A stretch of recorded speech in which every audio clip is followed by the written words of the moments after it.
Hi, thanks for joining us today at catspracticalcooking.com. If you've never been here before, we're really excited to have you. Stick around. Here at Cat's Practical Cooking, we love to do things practical. It's what we do. So sit back, relax, and we're going to show you some great dishes that you and your family can make together. I'm Chef Kenneth Ray, and this is Cat's Practical Cooking. We're going to be doing mini burger sliders. I guess that's redundant. We're going to be making burger sliders, which are going to be 4 ounces, and then we're going to put a coleslaw dressing on top. And we're going to start with the coleslaw dressing so we can go ahead and knock that out and put it in the cooler and let it chill a little bit. We're going to do the burgers on the grill, and I'll show you that in just a second. So there's a couple things you need anytime you're making coleslaw.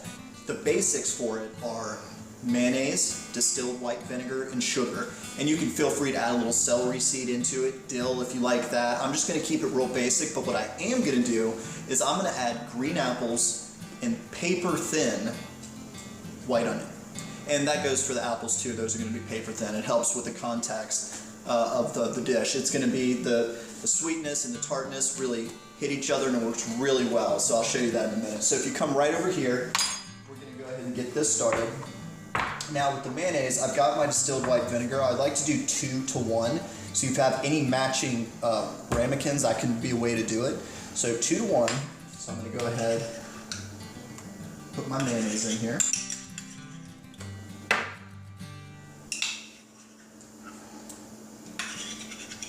And as far as the amount I'm using, it really just depends on how much you want to make. This is going to be for 3 people. So make a little bit of that. My sugar.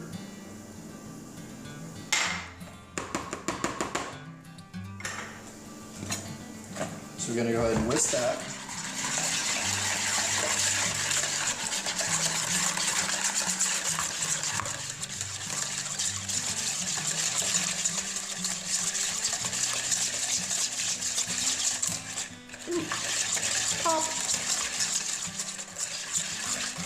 Okay, that's really all there is to it. Delicious. Okay. And feel free to add salt and pepper into it. Now, we're gonna go ahead and cut up these. And like I said, if you have a mandolin by any chance, it works really well. That's how I would actually do this, but I don't have one.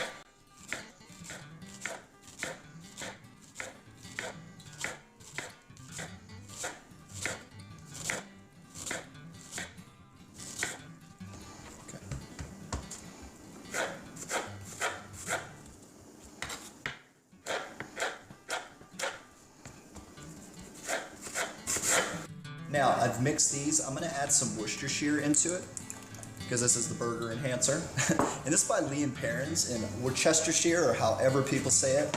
I don't know. But this is low sodium that we're using, which is really good. Now, for a normal burger, when you go out to eat, it's going to be about 8 ounces. And that is about the size of a softball. Now, I'm going to do 4-ounce burgers, so make an 8-ounce burger, cut it in half. Actually, what I can do is I've done this so much that I'm actually just going to be able to eye it out. Now, this is the proper way to patty a burger. And you can see how it's doing that, leaving this residue on my hands. That's the fat. That's the good stuff that we need. So when I do a burger, I'm going to do this. And what this is doing is this is shaping the meat together. And I know that sounds pretty basic, but if you ever go out to eat or you eat a burger that's just falling apart, that's because they're not doing this. I'm going to press it down. Voila, 4-ounce burger. And that actually might be about 5 ounces. So I'm actually going to shrink that down. Let's make 2 out.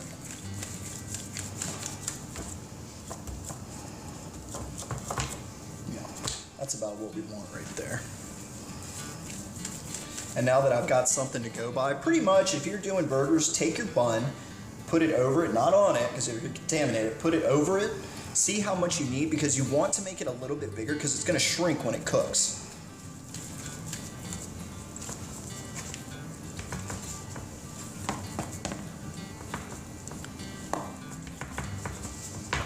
Okay. Now we'll meet you back when we get all finished with these. So we got all our patties for them. Now what we're going to do is we're going to season our burgers with, once again, using the McCormick Smokehouse Maple. I just love this product. It's really good. It saves me a lot of time. The other one I like is Montreal Steak. Now, I've taken one of my gloves off so I can still handle this, but I'm not contaminating my bottle. A lot of people will wear gloves and just be like, oh, we're okay, but that's not the case.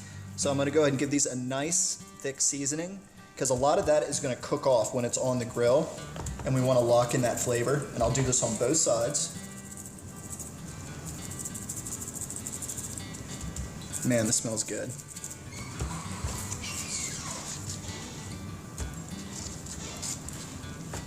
Okay, so I'm just going to flip these over.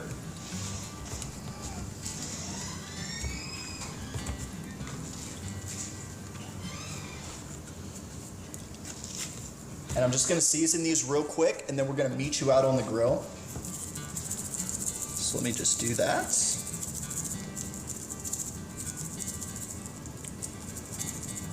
Okay, great.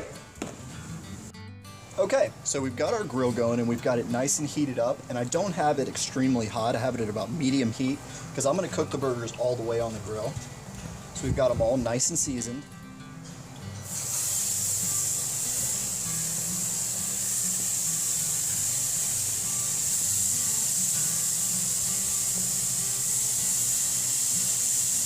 Okay, and we're going to let that sear for a minute, and we're going to close the lid, and we'll come back and check on them. Cut. Okay, so I've got the burgers. They've been cooking for about 3.5 minutes. So I'm going to go ahead and open this up and see how good those look. Now I'm going to use my spatula, and you can see how it's serrated right here, so it's easier to pick up.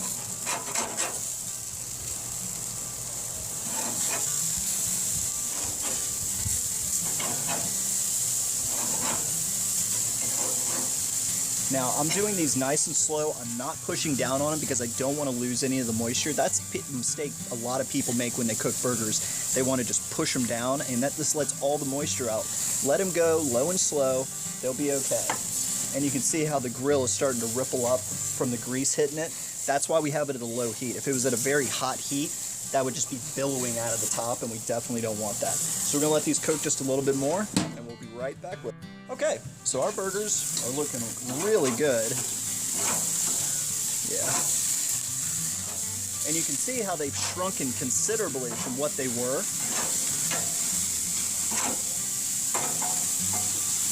Okay, so I'm going to let those go. One thing I am going to do is I'm going to put my buns on the grill.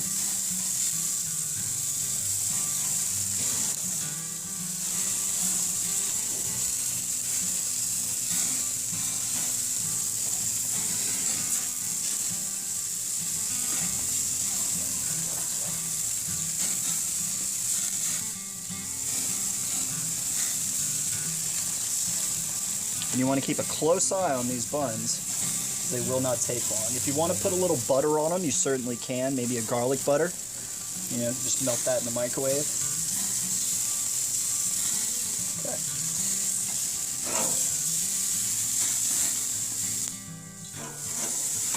Now, let's see, can we come in a little bit? Now you can see how the blood is starting to come out of the top of it.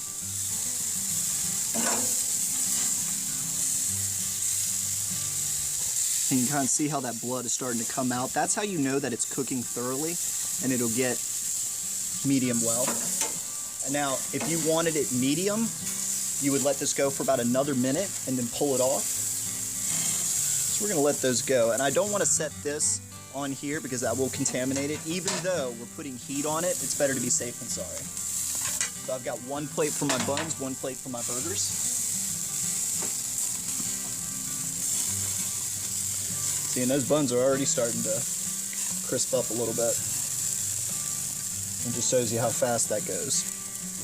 Okay, now remember, like we always say when we're cooking proteins, we always want to let it rest for a minimum of about 5 minutes. And that's something to consider, and you're going to lose a lot of moisture in it, but that'll continue to cook with residual cooking. Definitely don't go touching your burgers, but you get a feel for it. Okay, so we're going to let this go, and we'll meet you back inside when they are done. Now, these burgers are exactly almost where I want them to be, but what I want to do is since in my family we love cheese, I'm going to put some cheese on it. If you have a metallic bowl and you have some water, what you can do, especially if you're doing it in a saute pan, or especially on a flat top if you happen to have that, you'll put a big mixing bowl over the top and spray it with a little water. That steam will melt this instantly, and I'm talking about 30 seconds. It'll be fully melted, bubbling goodness. But we're not doing that today. We're just going to put this on and then close the lid on it. And you can see I've removed our buns, so they're all good to go. Now, the reason I toast the buns, you don't have to, but what I like to do, I think it helps them not get so, what's the best way to say this? Not so much moisture whenever you put the burger on there, because that will ooze out a little bit. So we'll close this down and we'll meet you inside, and we're going to get it all plated together and ready.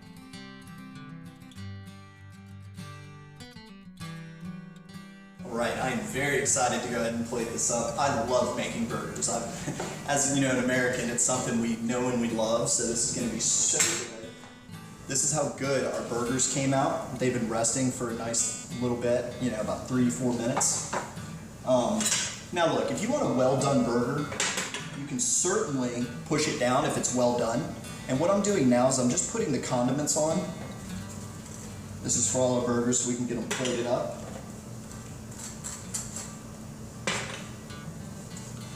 I used to work for a chef who would make me cover every single square inch of a burger bun or grilled cheese, didn't even matter. And he says, it's just, you know, it's just a burger, so we gotta try and make it the best we can. And I was aggravated at the time, but you know what, looking back on that, it definitely inspired me, and now I do that all the time.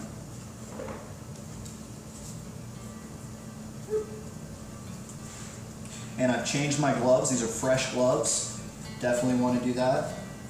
Now I've got that. This is actually Creole mustard. This goes really good on the bottom.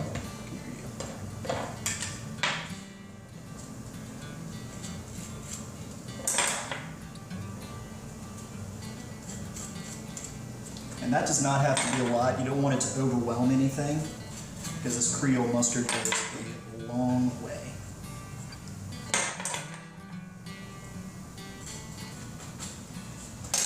You viewers at home, remember you're watching Cat's Practical Cooking. We always love your suggestions. Feel free to send us anything you'd like to see. Okay, so I'm going to go ahead and get 2 of these burgers done so we can show you a plate. And this is the coleslaw we made. I put a little avocado, sage, parsley. It looks really good. So, if you're at home, we're going to go ahead and we're going to put our burgers on bottom.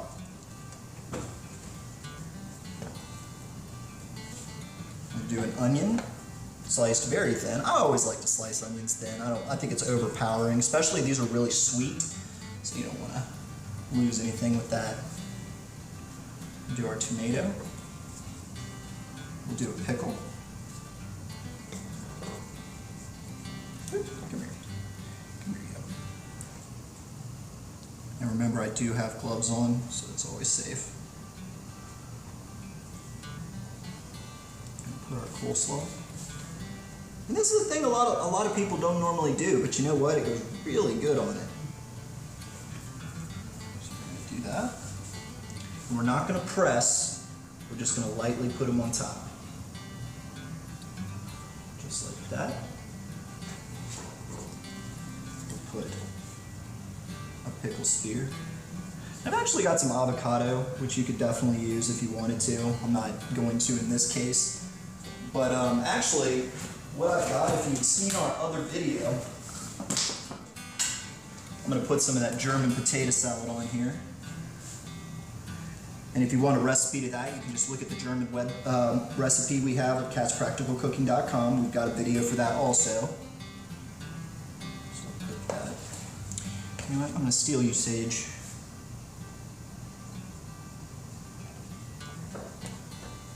Alright, and always make sure you've got your rims cleaned. You know, I don't care if you're making a grilled cheese or a whatever it may be. You know, professionalism is everything, and you're only as good as your last dish. So, and there you have it. Those are our Memorial Day burger sliders. All right. All right. Well, thanks for joining us at catspracticalcooking.com. My name's Chef Kenneth Garrett Ray. Y'all get out of here. I got a burger to eat.